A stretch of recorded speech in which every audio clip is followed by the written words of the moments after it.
தரித்திரருக்கு சுவிசேஷம், திருச்சபைக்கு சத்தியம், இந்த 2 அடிப்படை கொள்கைகள், இவற்றோடு நாம் சங்கீத புஸ்தகத்திலிருந்து இந்நாட்களிலே நாம் செய்திகளை தியானித்து வருகிறோம். ஒவ்வொரு சங்கீதமாக உங்களுக்கு பிரசங்கிக்கப்படும் பொழுது நீங்கள் கருத்தாக கவனியுங்கள். இந்த செய்திகளெல்லாம் ஒவ்வொரு சனிக்கிழமையும் ஞாயிற்றுக்கிழமையும் மாலை 5 மணிக்கு ஒளிபரப்பாகும். மகிமை டிவி இந்த செய்திகளை வெளியிடுகின்றன. மகிமையான டிவி, மகிமையான செய்திகள், மகிமையான பாடல்கள் இந்த டிவி தொலைக்காட்சியிலே இடம்பெறுகின்றன. இந்த மகிமை டிவியை நீங்கள் ஆவலோடு பாருங்கள், அடுத்தவர்களுக்கு அறிமுகம் செய்யுங்கள், ஆதரியுங்கள். அப்படி செய்தால் நிச்சயமாக கர்த்தருடைய ஆசீர்வாதம் உங்களுடைய வீட்டிலே நீங்கள் வர காண்பீர்கள். கர்த்தர் உங்களை ஆசீர்வதிப்பாராக. இந்த சங்கீத செய்திகளை தொடர்பாக நீங்கள் தியானிக்கும் பொழுது உங்களுடைய தியானத்திற்கும் இந்த செய்திகளை நீங்கள் மற்றவர்களுக்கு அறிமுகப்படுத்துவதனாலே அடுத்தவர்களுக்கும் நீங்கள் பிரயோஜனமாக இருப்பீர்கள். அது மட்டுமல்ல, திருமறை தெளிவுரை என்ற தலைப்பிலே வேதம் முழுவதற்கும் வியாக்கியான உரை எழுதியிருக்கிறோம் 8 வால்யூம்களிலே. இதெல்லாம் வேண்டியவர்கள் எங்களோடு தொடர்பு கொள்ளுங்கள். அவற்றினாலே நீங்களும் உங்களுடைய குடும்பமும் உங்களுடைய சபையும் ஆசீர்வதிக்கப்படும். கர்த்தர் உங்களை ஆசீர்வதிப்பாராக. நன்றி. மன்ன மழையில் நனைய மறுபடியும் உங்களை மன மகிழ்ச்சியுடன் வரவேற்கிறேன். சங்கீத புஸ்தகத்திலிருந்து இந்நாட்களிலே நாம் செய்திகளை படித்து தியானித்து வருகிறோம். இன்றைக்கு 58ஆம் சங்கீதம். தயவுசெய்து உங்களுடைய வேத புத்தகத்தை எடுத்து கையில் வைத்துக் கொள்ளுங்கள். நாம் இந்த வசனங்களை வாசித்து தியானிக்கும் பொழுது நீங்களும் தொடர்ந்து இந்த வசனங்களை கவனிப்பது நல்லது. 58ஆம் சங்கீதத்தின் பின்னணியத்தை நாம் அடைப்புக்குறிக்குள்ளே நாம் பார்க்கலாம். தான் கெட்டுப்போகாதபடிக்கு அல்தஸ்கேத் என்னும் வாத்தியத்தில் வாசிக்க தாவீது பாடி ராகத்தலைவனுக்கு ஒப்புவித்த மிக்தாம் என்னும் சங்கீதம் என்று சொல்லி அடைப்புக்குறியிலே பிராக்கெட்டிலே நாம் பார்க்கிறோம். 58ஆம் சங்கீதம் தாவீது பாடிய சங்கீதம். அவன் எழுதி பாடி ராகத்தலைவனுக்கு ஒப்புவித்து பாடகர் குழுவை பயிற்றுவித்து ஆலய ஆராதனையிலே பாடப்பட்ட சங்கீதம் இந்த 58ஆம் சங்கீதம். மிக்தாம் என்னும் சங்கீதம் என்று நாம் பார்க்கிறோம். மிக்தாம் என்றாலும் போதனை தான் என்ற அர்த்தம். மற்றவர்களுக்கு போதனை வழங்கக்கூடிய அளவிலே செய்திகள் உள்ள ஒரு சங்கீதம் இந்த சங்கீதம் என்று நாம் கூறலாம்.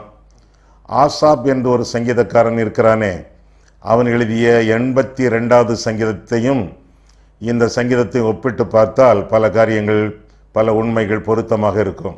சவுலுக்கு தப்பி ஓடி தாவீது ஆங்காங்கு ஒளிந்து கொண்டிருந்த நாட்களிலே, தன்னுடைய சிறையிருப்பின் நாட்களிலே எழுதிய சங்கீதம் இது. 1 சாமுவேல் 22ஆம் அதிகாரத்தில் இதற்குரிய வரலாற்று குறிப்புகளை நாம் பார்க்கலாம். ஆங்காங்கு ஓடி ஒளிந்தாலும் தாவீதுக்கு கோபமில்லை, ஆனால் குழப்பம் இருந்தது, கலக்கம் இருந்தது. கோபம் இல்லவே இல்லை. பழி வாங்கக்கூடிய காரியங்களில் அவன் ஈடுபடவே இல்லை என்று சொல்லி வேதம் நமக்கு கற்றுக் கொடுக்கிறது. பழி வாங்குதல் எனக்குரியது, நானே பதில் செய்வேன் என்று சொல்லி ஆண்டவர் திருவுளம் பெற்றிருக்கிறார். எந்த ஒரு சூழ்நிலையிலும் நாம் எந்த விதத்தில் பாதிக்கப்பட்டாலும் ஆண்டவருடைய கரங்களிலே பாதிப்பை ஒப்பு கொடுத்து விட்டு வாழ வேண்டியது நம்முடைய கடமையாகும். ஒருவேளை இந்த செய்தி கேட்டுக்கொண்டிருக்கக்கூடிய நீங்கள் யாராவது உங்களை பாதித்திருக்கிறார்களா, எதிலாவது நீங்கள் பாதிக்கப்பட்டிருக்கிறீர்களா? அப்படி என்றால் அந்த ஆளையே நினைத்து கொண்டிருக்காதிருங்கள். அப்போ உங்கள் இருதயத்தின் மையத்தை இயேசு கிறிஸ்து ஆள்வதற்கு பதிலாக அந்த ஆள் வந்து உட்கார்ந்து ஆண்டு கொண்டிருப்பார். உங்களுடைய வாழ்க்கை கெட்டு போகும், வேதனையும் கசப்பும் நிறைந்ததாக முடியும். உங்களுடைய வாழ்க்கையை சந்தோஷமாக நீங்கள் அனுபவிக்க மாட்டீர்கள். பிரதிக்கிரியைகளில் ஈடுபட நீங்கள் ஆரம்பிப்பீர்கள். வேண்டவே வேண்டாம். என்ன பாதிப்பு ஏற்பட்டாலும் இயேசு உங்களுடைய இருதயத்தின் மையமாக இருக்க வேண்டும். அவரே உங்களை ஆண்டு வழிநடத்த வேண்டும். எல்லா காரியங்களையும் ஆண்டவர் கையில் ஒப்பு கொடுத்து விட்டு நீங்கள் வாழுங்கள். அதைத்தான் எஸ்தர் புஸ்தகத்திலே நாம் பார்க்கிறோம். ஆமான் எல்லாரையும் அழிக்க ஆசைப்பட்டான். யூத வம்சம் அனைத்தையுமே அழிக்க ஆசைப்பட்டான். பிரதிக்கிரியைகளில் ஈடுபட்டார்களா? மொர்தெக்காய், எஸ்தர், இன்னும் யூத ஜனங்கள் இல்லை. எல்லாரும் ஜெபம் பண்ணினார்கள். காரியங்களை கர்த்தருடைய கரங்களிலே ஒப்பு கொடுத்து காத்திருந்தார்கள். கர்த்தர் வெற்றியை கொடுத்தார் என்று சொல்லி நாம் வேதத்திலே நாம் வாசிக்கிறோம். அதுபோல தாவீதினுடைய வாழ்க்கையிலே பார்க்கும் பொழுது முதலாவதாக ஏராளமான நியாயக்கேடுகள். முதல் 5 வசனங்களை நாம் பார்க்கும் பொழுது 58ஆம் சங்கீதம் முதல் 5 வசனங்கள், மௌனமாய் இருக்கிறவர்களே நீங்கள் மெய்யாய் நீதியை பேசுவீர்களோ, மனுபுத்திரரே நியாயமாய் தீர்ப்பு செய்வீர்களோ, மனதார நியாயக்கேடு செய்கிறீர்கள். பூமியிலே உங்கள் கைகளின் கொடுமையை நிறுத்து கொடுக்கிறீர்கள். துன்மார்க்கர் கற்பத்தில் உற்பவித்தது முதல் பேதலிக்கிறார்கள். தாயின் வயிற்றிலிருந்து பிறந்தது முதல் பொய் சொல்லி வழி தப்பி போகிறார்கள். சர்ப்பத்தின் விஷத்திற்கு ஒப்பான விஷம் அவர்களில் இருக்கிறது.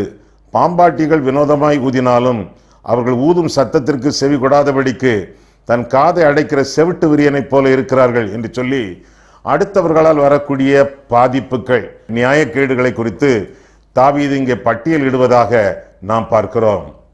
தீமை எப்படி அவனை சுற்றி வளைந்து கொண்டு வேட்டையாடுகிறது என்பதை பல வசனங்களிலே தாவீது நமக்கு புலப்படுத்துகிறான். தீமையான மொழிகள் அவனை சுற்றிலும், முதலாம் வசனம். தவறான நியாய தீர்ப்புகள், இரண்டாவது வசனம். தீமை செய்யக்கூடிய கரங்கள், அதே இரண்டாவது வசனம். அவனை சுற்றிலும் ஆட்கள் அவனை குறித்து பொய் பேசுவது, மூன்றாவது வசனம். எல்லாரும் வழி தப்பி ஏகமாய் கெட்டுப்போவது, மூன்றாவது வசனம். மனிதர்களுடைய இயல்பான களங்கமான கரைப்பட்ட ஒரு நிலைமை, வாழ்க்கை, அதை மூன்றாவது வசனம். சொல்லக்கூடிய ஆவிக்குரிய கருத்துக்களுக்கு, நல்ல கருத்துக்களுக்கு செவி கொடாமை, நாலாம் ஐந்தாம் வசனங்கள். விஷம் போன்ற வார்த்தைகள், அதே நாலாம் வசனம். மனம் திரும்புவதற்கு இஷ்டப்படாமை, இருதயத்தை கடினப்படுத்தி கொண்டே வாழக்கூடிய ஒரு வாழ்க்கை, இதெல்லாம் அவனை சூழ்ந்திருந்தன. நியாயக்கேடுகள் அவனை சுற்றி இருந்தன என்று சொல்லி நாம் வேதத்தில் வாசிக்கிறோம்.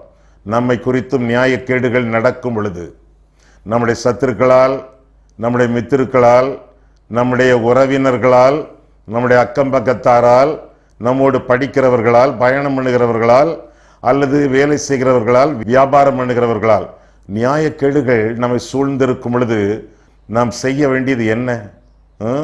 ஒன்றுமே செய்யக்கூடாது. சொல்ல வேண்டியது இருக்கிறது, செய்ய வேண்டியது இல்லை. ஒன்றும் செய்யாமல் சொல்ல வேண்டும். யாரிடத்தில் சொல்ல வேண்டும்? பழி வாங்குதல் எனக்குரியது, நானே பதில் செய்வேன் என்று ஆண்டவர் திருவுளம் பெற்றுகிறாரே. ஆண்டவரிடத்தில் ஒன்றன்பின் ஒன்றாக சொல்லி ஆண்டவருடைய நன்மைகளை, ஆண்டவருடைய விடுதல்களை பெற்று வாழ வேண்டியது நம்முடைய கடமை. எனக்கு அருமையானவர்களே, உங்களை சுற்றிலும் நியாயக்கேடுகள் இருக்கும் என்றால் கர்த்தரிடத்திலே வாருங்கள். அவரிடத்திலே எல்லாவற்றையும் நீங்கள் சொல்லுங்கள். அது ரொம்ப முக்கியமான ஒரு காரியமாக இருக்கிறது. ஆண்டவரே அழைக்கிறாரே, என்னிடத்தில் வருகிறவனை நான் புறம்பே தள்ளுவதில்லை. கேளுங்கள், அப்பொழுது உங்களுக்கு கொடுக்கப்படும். கேட்கிறவன் எவனும் பெற்றுக்கொள்கிறான். என் நாமத்தினாலே நீங்கள் எதை கேட்டாலும் குமாரனிலே பிதா மகிமைப்படும்படியாக நான் அவைகளை செய்வேன் என்று சொன்னாரே. வருத்தப்பட்டும் பாரம் சுமக்கிறவர்களே, நீங்கள் எல்லோரும் என்னிடத்திலே வாருங்கள், நான் உங்களுக்கு இளைப்பாறுதல் தருவேன் என்று சொல்லி ஆண்டவர் சொல்லி இருக்கிறார். நியாயக்கேடுகள், அநியாயங்கள் உங்களை சுற்றி சூழ இருக்கும் என்றால், உங்களை ஒவ்வொரு நாளும் சித்திரவதை பண்ணி கொண்டிருக்கும் என்றால் கர்த்தரிடத்திலே வாருங்கள். லூக்கா 18ஆம் அதிகாரத்தில் ஒரு நியாயாதிபதியை குறித்து பார்க்கிறோம். அவன் ரொம்ப நல்ல நியாயாதிபதி அல்ல. இருப்பினும் ஒரு விதவை அவ்வப்போது ஓயாமல் வந்து அவனை நச்சரித்து தன்னுடைய காரியங்களை, தன்னுடைய குறைவுகளை, தன்னுடைய தேவைகளை சொன்ன பொழுது அவள் இடைவிடாமல் தன்னை நோக்கி வேண்டிக் கொண்டது நிமித்தம் அவளுக்கு பதில் செய்தான், பலனளித்தான் என்று சொல்லி நாம் வேதத்திலே வாசிக்கிறோம். அதுபோல நம்மை சுற்றிலும் நியாயக்கேடுகள் நடக்கும் பொழுது, அநியாயங்களில் நாம் பாதிக்கப்பட்டிருந்தால் ஆண்டவரிடத்தில் வருவோம், சொல்லுவோம், சொல்லிக்கொண்டே இருப்போம். சில காரியங்களை ஆண்டவர் உடனடியாக செய்வார், சில காரியங்களை அவர் படிப்படியாக செய்வார், சில காரியங்களுக்கு ஆண்டவர் அவருக்கு சித்தமான வேளையிலே பலனளிப்பார். கர்த்தரை விட்டு விடாதிருங்கள், கர்த்தருடைய சமூகத்திற்கு வாருங்கள். ஒரு காலம் உங்களை புறம்பே தள்ள மாட்டார். நிச்சயமாகவே முடிவு உண்டு, உங்கள் நம்பிக்கை வீண் போகாது என்று சொல்லி வேதத்திலே வாசிக்கிறோம். அவரை அண்டிக் கொள்ளுகிறவர்கள் பாக்கியவான்கள் என்று சொல்லி வேதம் சொல்கிறது. கர்த்தர் நம்புகிறவன் செழிப்பான் என்று வேதம் அறிவிக்கிறது. ஆக ஆண்டவரையும் அவருடைய வாக்கு தத்தத்தையும் நிறைவு கூர்ந்து ஆண்டவருடைய சமூகத்தில் வந்து உங்களுடைய காரியங்களை சொல்வீர்கள் என்றால், மிஸ்பாவிலே வந்து எப்தா தன்னுடைய காரியங்கள் எல்லாவற்றையும் சொன்னானே, அதே போல நாமும் கர்த்தருடைய சமூகத்தில் வந்து நம்முடைய இருதயத்தை ஊற்றிவிடும் பொழுது, அந்நாளை போல ஆண்டவருடைய சமூகத்தில் வந்து இருதயத்தை ஊற்றிவிடும் பொழுது ஒன்றன்பின் ஒன்றாக நன்மைகளை நமக்கு நல்குவார் நமது தெய்வம். எனவே நியாயக்கேடுகளை பார்த்து சோர்ந்து போகாதிருங்கள். இரண்டாவதாக நியாய தீர்ப்புகள் என்று சொல்லி இங்கே 6ஆம் வசனம் முதல் 9ஆம் வசனம் வரை நாம் பார்க்கிறோம். 6ஆம் வசனத்தில் இருந்து பார்க்கும் பொழுது, தேவனே அவர்கள் வாயில் உள்ள பற்களை தகர்த்து போடும், கர்த்தாவே பால சிங்கங்களின் கடவாய் பற்களை நொறுக்கி போடும். கடந்தோடுகிற தண்ணீரை போல் அவர்கள் கழிந்து போகட்டும். அவன் தன் அம்புகளை தொடுக்கும் போது அவைகள் சின்ன பின்னமாய் போக கடவுது. கரைந்து போகிற நத்தையை போல் ஒளிந்து போவார்களாக. ஸ்திரீயின் முஜரா பிண்டத்தை போல் சூரியனை காணாதிருப்பார்களாக. முள் நெருப்பினால் உங்கள் பானைகளில் சூடேறு முன்னே பச்சையானதையும் எரிந்து போனதையும் அவர் சுழல் காற்றினால் அடித்து கொண்டு போவார் என்று சொல்லி நான் வாசிக்கிறோம்.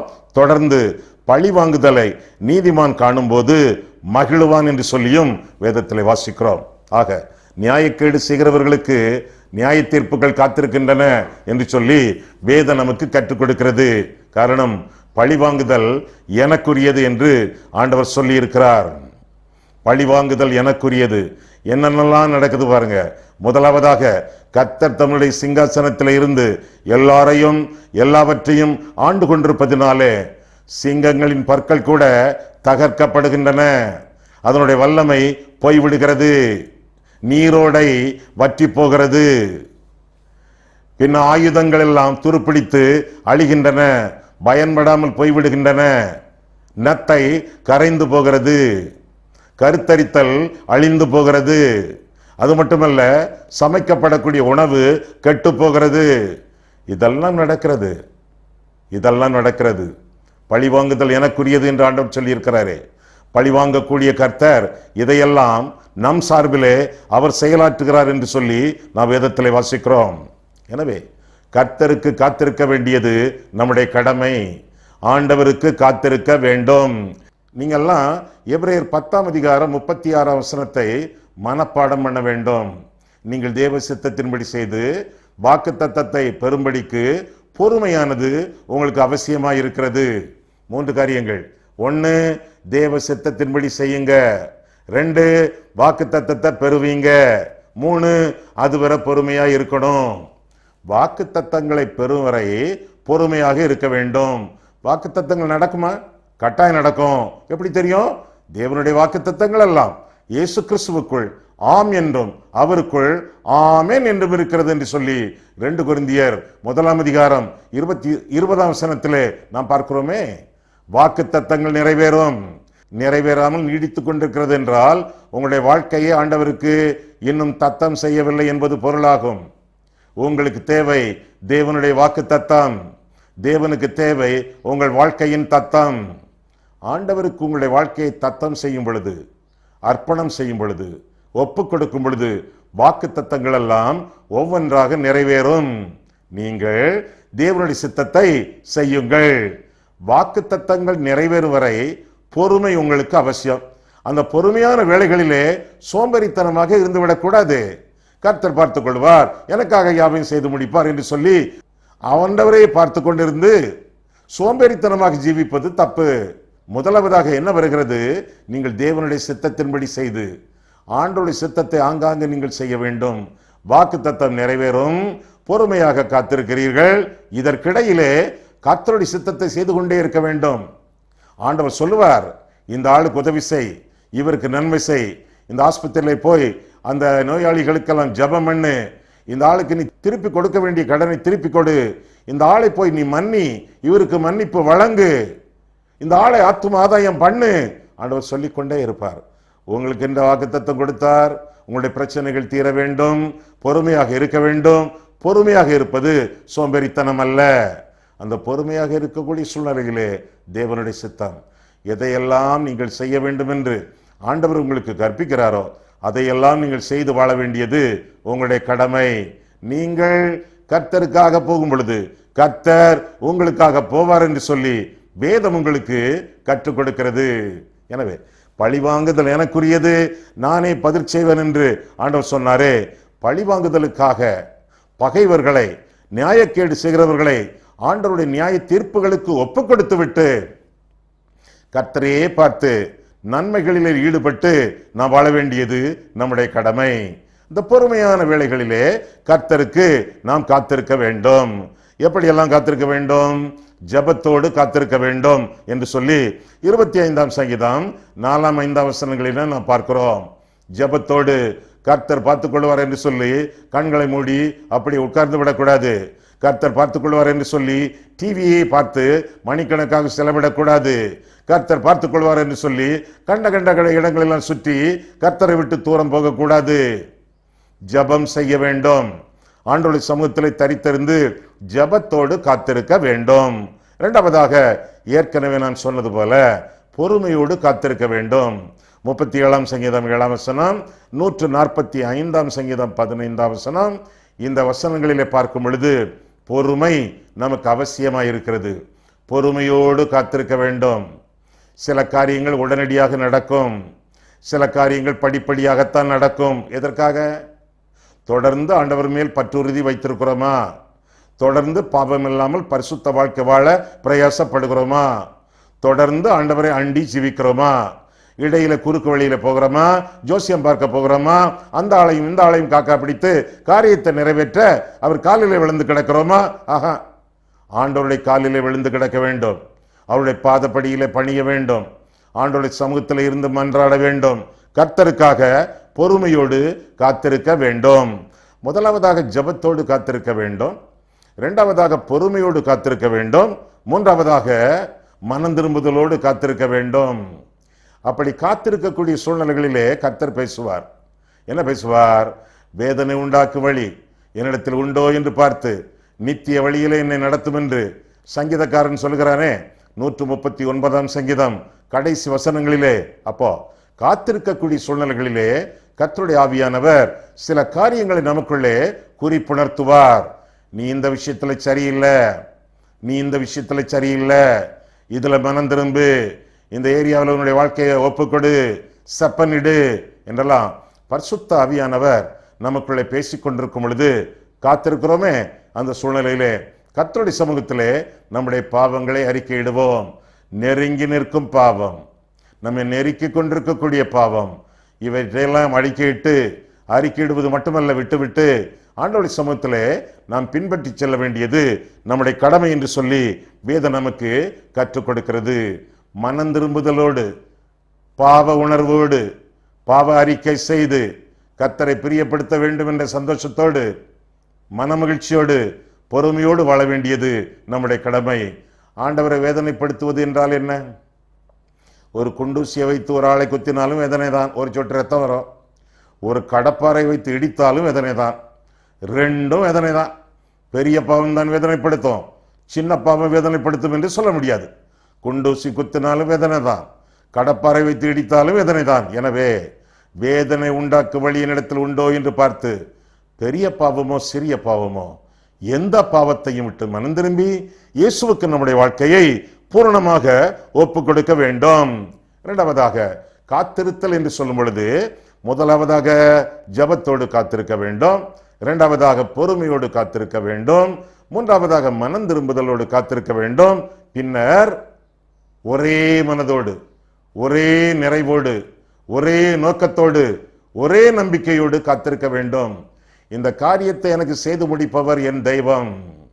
ஆட்களை காக்கா பிடிக்க மாட்டேன், அடுத்தவர்களை நம்பி ஜீவிக்க மாட்டேன். என்னுடைய ஜெப உதவிக்காக, ஐக்கியத்திற்காக, விசுவாசத்தின் வளர்ச்சிக்காக ஒரு சில ஊழியர்களை நாடி நான் ஜீவிப்பேன். ஆனாலும் ஊழியக்காரர்கள் மேல் நம்பிக்கை வைக்க மாட்டேன். ஏனென்றால் நாசியிலே சுவாசமுள்ள மனுஷனை நம்பாதே என்று சொல்லி வேதத்திலே வாசிக்கிறோம். ஊழியர்களுடைய உறவு, ஊழியர்களுடைய ஐக்கியம், ஊழியர்களுடைய ஜெப உதவி நல்லது. ஆனால் நம்பிக்கை, விசுவாசம் ஊழியக்காரர்கள் மேலல்ல, ஆண்டவர் மேலே. என்ன அற்புதங்கள் அடையாளங்கள் செய்தாலும் நம்முடைய நம்பிக்கையும் விசுவாசமும் பற்றுறுதியும் ஆண்டவராகிய தெய்வத்தின் மேலே இருக்க வேண்டும். ஆண்டவர் சொன்னார், தேவனிடத்தில் விசுவாசம் உள்ளவர்களாயிருங்கள், என்னிடத்தில் விசுவாசம் உள்ளவர்களாயிருங்கள் என்று சொன்னார். அதே போல கர்த்தரிடத்தில் மட்டும் பற்றுறுதி கொண்டு விசுவாசத்தோடு வாழ வேண்டியது நம்முடைய கடமை. காத்திருத்தல் என்றால் மீண்டும் என்ன? எதிர்பார்ப்போடு காத்திருக்க வேண்டும். ஆண்டவர் செய்வார். நீங்கள் ஜெபம் பண்ணும் பொழுது எவைகளை கேட்பீர்களோ அவைகளை பெற்றுக்கொள்வோம் என்று விசுவாசியுங்கள், பெற்றுக்கொள்ளத்தக்கதான ஜெபத்தை ஏறிடுங்கள் என்று ஆண்டவர் மார்க் எழுதின சுவிசேஷத்திலே 11ஆம் அதிகாரத்திலே சொல்வதாக நாம் பார்க்கிறோம். ஜெபம் பண்ணும்போது, காத்திருந்து ஜெபம் பண்ணும் பொழுது இந்த காரியம் நடக்கும் என்ற எண்ணத்தோடு நாம் ஜெபிப்பது நல்லது. அதற்காகத்தான் ஆண்டவர் ஆமென் என்ற வார்த்தையை நமக்கு எழுதி தந்திருக்கிறார். ஆமென் என்றால் அப்படியாக கிடவது, உண்மையாக, சத்தியமாக என்றெல்லாம் பொருள். அது மட்டுமல்ல, ஆமென் என்பது இயேசுவின் நாமங்களிலே ஒன்று. ஆமென் என்பவர் சொல்லுகிறதாவது என்று சொல்லி வெளிப்படுத்தின விசேஷம் 1ஆம் அதிகாரம் 14ஆம் வசனத்திலே பார்க்கிறோம். ஒவ்வொரு ஜெபத்திற்கும் ஆண்டவர் போடக்கூடிய கையெழுத்து ஆமென், அது அவருடைய பெயர். எனவே ஜெபம் பண்ணும் பொழுது, காத்திருக்கும் பொழுது, இது நடக்கும், இந்த காரியம் பலிக்கும், தேவன் உத்தரவு அருளுவார், உதவி செய்வார் என்ற எதிர்பார்ப்போடு காத்திருந்து ஜெபியுங்கள். அது மட்டுமல்ல, சில சமயங்களில் ஜெபிக்கும் பொழுது, காத்திருக்கும் பொழுது அமைதியாக காத்திருங்கள், அங்குமிங்கும் ஓடாதிருங்கள். பரபரப்பு உங்களுக்கு வேண்டாம். விசுவாசிக்கிறவன் பதறான் என்று சொல்லி வேதத்தில் வாசிக்கிறோம். நீங்கள் அமர்ந்திருந்து நானே தேவன் என்று அறிந்து கொள்ளுங்கள், ஜாதிகளுக்குள் உயர்ந்திருப்பேன், பூமியிலே உயர்ந்திருப்பேன் என்று கர்த்தர் கற்றுக் கொடுக்கிறார். எனவே காத்திருந்து ஜெபிக்கும் பொழுது அமைதியாக இருங்கள், அனாவசியமாக கத்தாதிருங்கள், கூச்சல் போடாதிருங்கள். நீங்கள் மெதுவாக சொன்னாலே ஆண்டவருக்கு தெரியும். என் வாயில் சொல் பிறவாததற்கு முன்பே தேவன் அதை அறிந்திருக்கிறார் என்று சொல்லி வேதத்திலே வாசிக்கிறோம். நீங்கள் கூச்சல் போடுவீர்கள் என்றால் கர்த்தர் தூரத்தில் இருக்கிறார் என்பது பொருள். அமைதி, ஆண்டவர் பக்கத்தில் இருக்கிறார். அமர்ந்து அமைதியாயிருந்து ஆண்டவரிடத்தில் ஜெபிக்க வேண்டியது நம்முடைய கடமை. அது மட்டுமல்ல, இடைவிடாமல் ஜெபியுங்கள், இடைவிடாமல் காத்திருந்து ஜெபியுங்கள். மீண்டும் ஒரு தடவை சொல்லட்டுமா? எப்படி காத்திருந்து ஜெபிக்க வேண்டும் என்றால், முதலாவதாக ஜெபத்தோடு காத்திருக்க வேண்டும், இரண்டாவதாக பொறுமையோடு காத்திருக்க வேண்டும், மூன்றாவதாக மனம் திரும்புதலின் உள்ளத்தோடு காத்திருக்க வேண்டும், நான்காவதாக ஒரே நோக்கத்தோடு ஒருத்தர் மேலேயே இயேசுவின் மேலேயே பார்வை வைத்து நாம் ஜெபிக்க வேண்டும். அதற்கு பின்பு எதிர்பார்ப்போடு ஜெபிக்க வேண்டும். அதன் பின்னர் அமைதியாக ஜெபிக்க வேண்டும். இறுதியாக தொடர்ந்து ஜெபிக்க வேண்டும். இடைவிடாமல் ஜெபம் பண்ணுங்கள் என்று ஆண்டவர் நமக்கு அறிவித்தார். இடைவிடாமல் ஜெபிக்க வேண்டியது நம்முடைய கடமை. எதற்காக இடைவிடாமல் ஜெபிக்க வேண்டும்? தொடர்ந்து ஆண்டவர் மேலே நாம் வைத்திருக்கக்கூடிய பற்றுறுதியை காட்டத்தக்கதாக, விசுவாசத்தை காட்டத்தக்கதாக, ஒண்ணு நடக்கலையே என்று சொல்லி வலிவி விடாமல் இருக்கத்தக்கதாக, வலிவி போகாமல் இருக்கத்தக்கதாக அவரை பற்றி பிடித்து, ஏசாயா 26ஆம் அதிகாரம் 3ஆம் வசனத்திலே, உம்மை உறுதியாய் பற்றி கொண்ட மனதையுடையவன் உம்மையே நம்பி இருக்கிறபடியால் பூரண சமாதானத்துடன் அவனை காத்துக்கொள்வீர் என்று சொல்லி வேதத்திலே வாசிக்கிறோமே. அதே போல பூரண சமாதானத்துடன் ஆண்டவன் நம்மை காத்துக்கொள்ளத்தக்கதாக உறுதியாய் பற்றி கொள்ள வேண்டும். சமாதானம் என்ற வார்த்தைக்கு எபிரேய மொழியிலே ஷாலோம், அது உங்களுக்கு தெரியும். பூரணம் என்ற வார்த்தைக்கும் எபிரேய மொழியிலே ஷாலோம் தான். பூரண சமாதானத்துடன் அவனை காத்துக்கொள்வீர், ஷாலோம் ஷாலோமுடன் அவனை காத்துக்கொள்வீர், பீஸ் பீஸ் ஓடு ஆண்டவர் அவனை காத்துக்கொள்வார், சமாதானம் சமாதானத்தோடு கர்த்தர் நம்மை காத்துக்கொள்வார். என்ன வார்த்தை, என்ன வசனம்! உம்மை உறுதியாய் பற்றி கொண்ட மனதை உடையவன் உம்மையே நம்பி இருக்கிறபடியால் சமாதானத்தோடும் அவனை காத்துக்கொள்வார் என்று சொல்லி வேதம் நமக்கு கற்றுக் கொடுக்கிறது. ஆக இந்த சங்கீதத்தின் அடிப்படையிலே நாம் பார்க்கும் பொழுது, கர்த்தர் பழி வாங்குவார். நாம் கர்த்தருடைய சமூகத்திலே காத்திருந்து பதில்களையும் பலன்களையும் பெற்றுக்கொள்ள வேண்டும். முதலாவதாக நியாயக்கேடுகளை பற்றி பார்த்தோம், இரண்டாவதாக நியாய தீர்ப்புகளை பற்றி பார்த்தோம், மூன்றாவதாக நீதிமான்களை பற்றி பார்க்க போகிறோம். நியாயக்கேடு செய்தவர்களை விட்டுவிட்டு இப்பொழுது நீதிமான்கள் என்ன செய்கிறார்கள்? 10ஆம் 11ஆம் வசனங்களிலே நாம் பார்க்கும் பொழுது, பழிவாங்குதலை நீதிமான் காணும் போது மகிழ்வான், அவன் தன் பாதங்களை துன்மார்க்கனுடைய இரத்தத்திலே கழுவுவான். அப்பொழுது மெய்யாய் நீதிமானுக்கு பலன் உண்டென்றும் மெய்யாய் பூமியிலே நியாயம் செய்கிற தேவன் உண்டென்றும் மனுஷன் சொல்லுவான். பழிவாங்குதலை நீதிமான் காண்பான். கர்த்தர் சத்துருவனிடத்திலே பழிவாங்கும் பொழுது இவனுடைய கண்கள் காணும். உன் கண்களால் மாத்திரம் அதை பார்த்து துன்மார்க்கருக்கு வரும் பலனை காண்பாய் என்று சொல்லி 91ஆம் சங்கீதத்திலே நான் வாசிக்கிறோமே. அப்பேற்பட்ட அளவிலே நம் சார்பிலே நமக்காக கர்த்தர் யுத்தம் பண்ணுவதை நாம் காண்போம். எனவே எல்லா காரியங்களையும் ஆண்டவருடைய சமூகத்திலே ஒப்பு கொடுத்து விடுவோம். யுத்தம் கர்த்தருடையது, நீங்கள் சும்மா இருப்பீர்கள் என்று சொல்லி வேதத்தில் வாசிக்கிறோமே.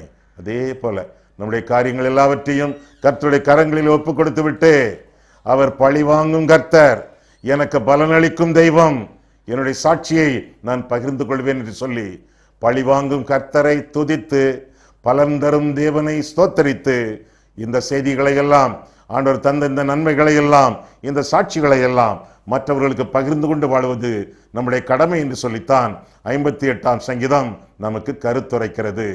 கண்களை மூடுவோம், கர்த்தரை பார்ப்போம். அன்புள்ள ஆண்டவரே, உம்முடைய வசனங்களை ஆராயவும் எங்கள் வாழ்க்கையை ஆராயவும்